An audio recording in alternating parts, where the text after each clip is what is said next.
We all lose things from time to time. Our keys, our sense of childlike wonder, our phones, but for films to just up and forget entire main characters, that's just neglectful.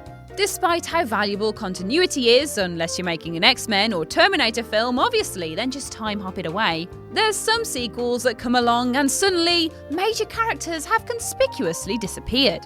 Exactly why might appear to be a mystery, and it is not always the smartest move, judging by the resulting films. This isn't merely a case of passing the torch, like in the original Planet of the Apes franchise, or a shift in focus, like in Hannibal. These movies simply left out the original main characters and said they couldn't sit with them anymore, which totally just isn't fetch. Either way, let's take a look at what lost treasures there are. I'm Ash from What Culture, and these are 9 movie sequels that lost the main characters. 9. Too Fast, Too Furious. After the first Fast and Furious movie made $200 million at the global box office, a sequel was spirited into production.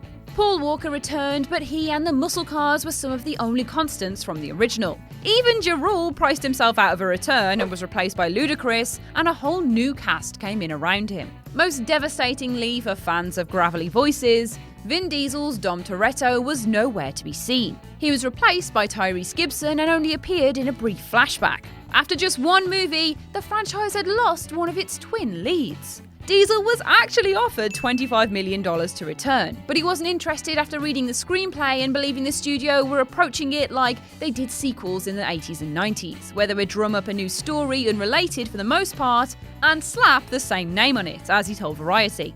He instead opted to make The Chronicles of Riddick, which has very little to do with predecessor Pitch Black, ironically, and he's since expressed regret for turning his back on the franchise, at least initially, because he felt there's an obligation to the audience to make the films as good as possible, even if they are Fast and Furious movies. At least he came home eventually. 8. Speed 2. The first Speed did wonders for the career of Keanu Reeves, but when the time came for a sequel to the devilishly simple, hugely popular original, he was nowhere to be found.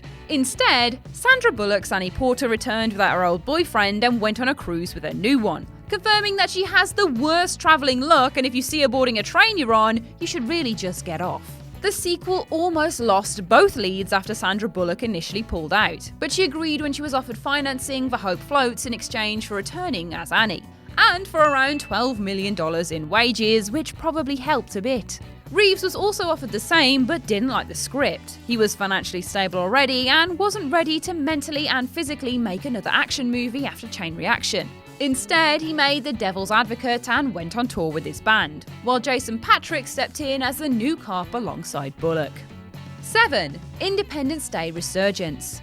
Independence Day is often credited as one of the true touchstones for modern blockbuster filmmaking, and while it gave us a revival of the disaster movie genre, it more importantly also gave us Will Smith. This was his breakout moment. The young flyboy trying to save the planet and get back to his fiancée. He's also the key to anchoring the film's tone correctly, adding a cheeky charm and some humour to what might otherwise have been fairly serious. But when the sequel came along belatedly, his Captain Hillier had been killed off screen and Jeff Goldblum's David Levinson was the new main hero. Roland Emmerich initially wanted Smith to return, obviously, but conceded defeat when he claimed Smith was just too expensive. Smith, meanwhile, said that he actually declined to return because he was busy making Suicide Squad, which is a little bit like avoiding the measles by contracting an STD. Instead, Emmerich pushed Goldblum's role, hired Liam Hemsworth, and got Jesse Usher to play Smith's son, and traded the cast quality down significantly. It shows. 6. Pirates of the Caribbean on Stranger Tides. Initially, if you remember, the first trilogy was as much about Will Turner and Elizabeth Swann as it was about Jack Sparrow. In fact, they were arguably even more important to the established lore, but when the time came for a fourth movie, they had been dropped entirely. Instead, Jack Sparrow became the ascended lead, with support from Barbossa, Angelica, and mermaid rescuer Philip Swift. Depp only agreed to return if he liked the script, and was given a hefty $55.5 million for doing so. But both Orlando Bloom and Keira Knightley chose to sit the fourth chapter out, with both reportedly keen to go on and take different roles as they now wanted new challenges. They were replaced with spiritual copycats, aka a pastor and a mermaid for some reason, and everyone else simply didn't talk about them. Until the 5th film, when the desire to move away from the characters clearly waned, and they then came back. 5. The Bourne Legacy. You might claim that The Bourne Legacy isn't a sequel in the same vein as the other films on this list, but it was initially intended to be the 4th film in the Jason Bourne series, and it would have starred Matt Damon had the original plans come to fruition. But then, by the time it came to the big screen, Damon was gone, Jason Bourne was nowhere to be seen aside for his name above the door, and instead, Jeremy Renner was brought in to play brand new character Aaron Cross. Bourne's shadow was cast over the film, as the fallout from Black Ops programs, Treadstone and Blackbriar is contained and everyone involved in the alternate program creating super soldiers like Cross is killed off.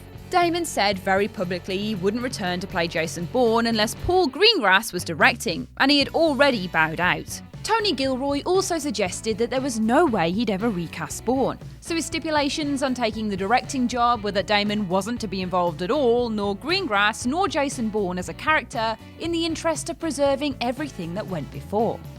4. XXX State of the Union. As well as initially turning his back on Dom Toretto before going back on it, Vin Diesel also turned his back on another of his franchises, XXX, handing over his main duties to Ice Cube. He was introduced as a badass replacement to Xander Cage, who was killed off screen, who was in turn imprisoned for not playing by the rules, and whose approach to life appeared to be to growl at everything possible. Both this and the Fast and the Furious bail happened around the same time, and both were partly influenced by the Chronicles of Riddick.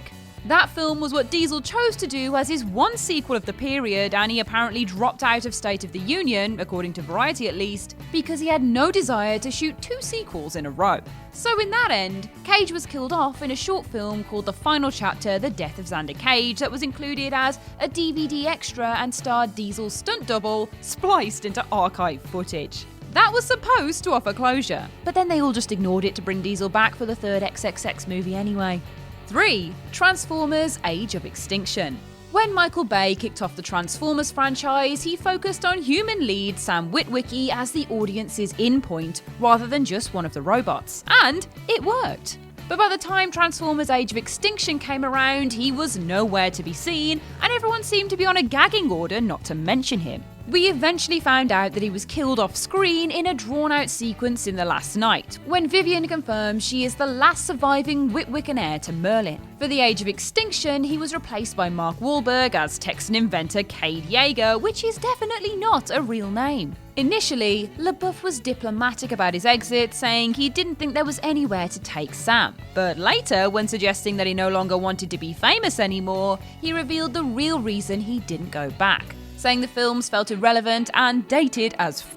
He later continued, and I quote, with, "You come up on these stories about Easy Rider and Raging Bull and De Niro and Scorsese and Hopper, and you find value in what they do. Meanwhile, you're chasing energon crystals. It's very hard to keep doing what you're doing when you feel like it's the antithesis of your purpose on this planet." Well, I guess that's that then. 2. Jurassic Park: The Lost World. In the first Jurassic Park film, the hero is very much Sam Neill's Dr. Alan Grant. He's the obvious Indiana Jones stand-in right down to the attitude and the hat, and he looks ready-made for an extended franchise. But then, The Lost World came along and Grant was gone, to be replaced by a more action movie iteration of Jeff Goldblum's Ian Malcolm. The hero we all deserved but didn't need right then. Especially because everyone knows that mathematicians are the best people to take down dinosaurs and pull off dangerous rescue missions. Ultimately, Grant returned in Jurassic Park 3, but the less said about that, the better, to be honest. It's fairly simple really. Despite Steven Spielberg making significant changes to the original novel, the one thing he did stick rigidly to is the fact that Dr. Alan Grant simply doesn't appear. It also probably helped that Jeff Goldblum was the most enthusiastic star about returning. 1. Hellboy 2: The Golden Army. In the original Hellboy, Agent John Myers is basically the audience's representative in the strange new world of monsters and mysteries uncovered by the revelation of the BPRD. His dynamic with Hellboy was also delightfully rewarding as the pair clashed over fellow agent Liz Sherman. However, when the sequel was announced, which was initially intended to be the middle film in a trilogy, Rupert Evans wasn't included and Agent John Myers was no more. Unfortunately for fans of the character, Evans couldn't return because he'd been cast in a stage version of Kiss of the Spider-Woman in London in 2007 and had to be written out of the sequel entirely. And that's our list. What other characters disappeared without a trace? Share your thoughts in the comment section below. Make sure to subscribe to the What Culture YouTube channel for more lists like this, and don't forget to visit whatculture.com for daily news and articles. Thanks for watching!